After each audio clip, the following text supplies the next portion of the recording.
पहलगाम पे आतंकी हमला हुआ और उसमें भारतीयों की मौत के बाद देश में गुस्सा, एक आक्रोश था। कहा जा रहा था कि इसका बदला लेना चाहिए और उसके बाद ऑपरेशन सिंदूर की शुरुआत होती है। 3 दिन तक ये ऑपरेशन चलता है और अचानक सीजफायर का ऐलान कर दिया जाता है। इन 3 दिनों में पाकिस्तान में मौजूद आतंकी ठिकाने ढेर किए जाते हैं। बहुत भारी नुकसान पाकिस्तान को होता है और आतंकियों को होता है। पाकिस्तान और आतंकी डरे हुए थे, खौफ में थे और लगातार भारत उन पर अपने तमाम हथियारों, गोला बारूद और रॉकेट्स के जरिए दहशत फैला रहा था और आतंकी अपने खात्मे की तरफ बढ़ रहे थे। लेकिन अचानक ये सीजफायर हो जाता है। ये सीजफायर जिसका ऐलान न पाकिस्तान करता है न हिंदुस्तान की तरफ से किया जाता है, बल्कि इसका ऐलान अमेरिका करता है और यहीं से एक विवाद खड़ा हो जाता है। इसको लेकर कई सवाल जग जाहिर हैं। उन सवालों की एक लंबी फहरिस्त है। उम्मीद की जा रही थी कि प्रधानमंत्री अपने संबोधन में उन सवालों के जवाब देंगे, लेकिन उन सवालों के जवाब अब तक नहीं मिल पाए।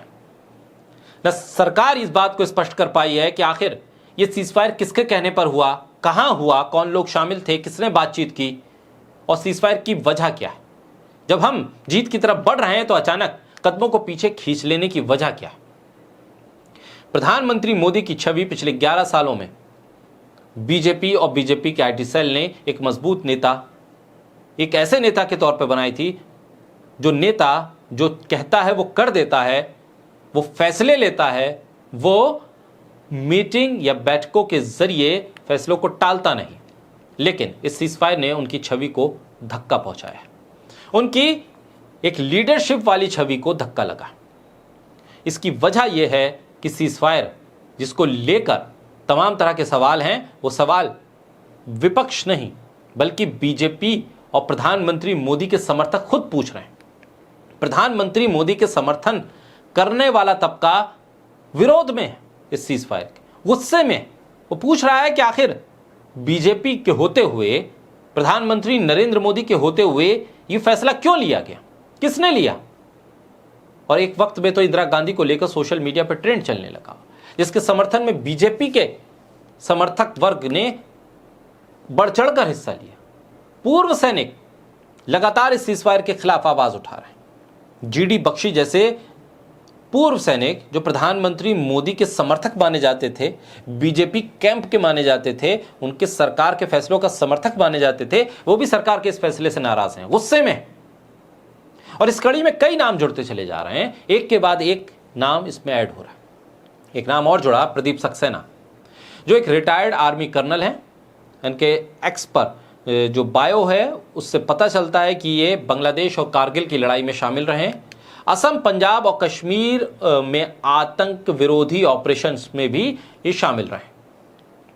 वो लिखते हैं अपने ट्वीट में, operation Sindoor has show cause the इररिलेवेंस of the RSS, it's ideology and Modi as its flag bearer. Time for an institutional shift. यानी कि ऑपरेशन सिंदूर ने आरएसएस, उसकी विचारधारा, उसके ध्वज वाहक के तौर पर मोदी की अप्रासंगिकता को उजागर कर दिया है। संस्थागत बदलाव का समय आ गया।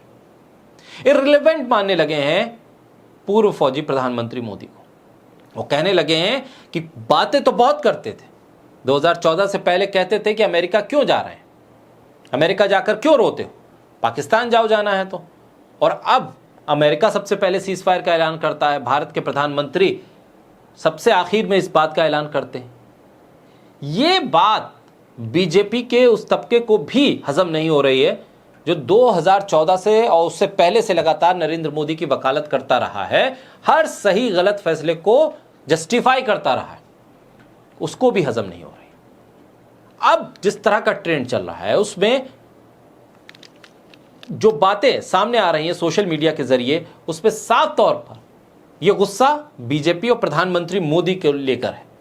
प्रधानमंत्री मोदी को लेकर ज्यादा गुस्सा लोगों का सामने आ रहा है। आप देखें तो लगातार इस तरह के मामले सामने आ रहे हैं, इस तरह के ट्वीट सामने आ रहे हैं। प्रदीप सक्सेना अपने ट्वीट पे जो लिखते हैं, एक महत्वपूर्ण बात जो आखिर में वो लिखते हैं कि अब वक्त आ गया है संस्थागत शिफ्ट का, time for an institutional shift. वो कहते हैं कि आरएसएस का झंडा लेकर, आरएसएस की विचारधारा को लेकर, आरएसएस के झंडे को सबसे आगे रखकर प्रधानमंत्री मोदी 2014 में आए थे और ये बताया था कि राष्ट्रवाद क्या होता है, इस देश को राष्ट्रवाद के नाम पर उन्होंने एक किया था, पाकिस्तान के खिलाफ एक किया था। उन्होंने अपने बयानों में कांग्रेस की गलतियां बताई थी और कहा था कि कांग्रेस पाकिस्तान का साथ देती। इस देश की एक बहुत बड़ी आबादी को पाकिस्तान से जोड़कर बीजेपी ने एजेंडा चलाया। और अब प्रदीप सक्सेना लिखते हैं कि मोदी अप्रासंगिक हो गए हैं, इररिलेवेंट हो गए हैं। मौजूदा दौर में आरएसएस की विचारधारा और उसके झंडे को उठाने में मोदी इररिलेवेंट हो गए हैं, क्योंकि जिस तरह से सीज़फायर हुआ है उसको लेकर विवाद, उसको लेकर बहस शुरू हो गई।